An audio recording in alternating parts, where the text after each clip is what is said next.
জনগণের কল্যাণের জন্য শত প্রতিদ্বন্দ্বিতা থাকলেও জাতীয় প্রশ্নে সবসময় ঐক্যবদ্ধ থাকার কথা জানিয়েছেন স্থানীয় সরকার এবং যুব ও ক্রীড়া উপদেষ্টা আসিফ মাহমুদ সজীব ভুঁইয়া। 24 জানুয়ারি শুক্রবার রাতে ফেসবুকে পোস্ট দিয়ে এসব কথা বলেন তিনি। আসিফ মাহমুদ বলেন, we are agree to disagree.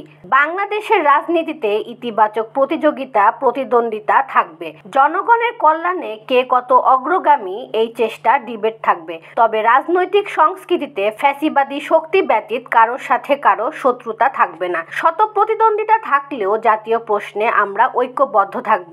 সকল আধিপত্যবাদী শক্তির বিরুদ্ধে এদেশের সার্বভৌমত্ব এবং ডিগনিটির প্রশ্নে আমরা ঐক্যবদ্ধ থাকব। প্রাচীন যুগ থেকে আজ পর্যন্ত ডিগনিটির প্রশ্নে এই অঞ্চলের মানুষ কখনো ছাড় দেয়নি। আমরা আবারও মধ্যযুগের মতো স্বয়ংসম্পূর্ণ বেঙ্গল হিসেবে গড়ে উঠব। পরাশক্তিগুলো আমাদের স্বতন্ত্র সত্তা হিসেবে বিবেচনা করতে বাধ্য হবে। অর্থনৈতিক সামাজিক প্রবৃদ্ধির মাধ্যমে প্রতিবেশীদের জন্য ঈর্ষার কারণ হবে বাংলাদেশ।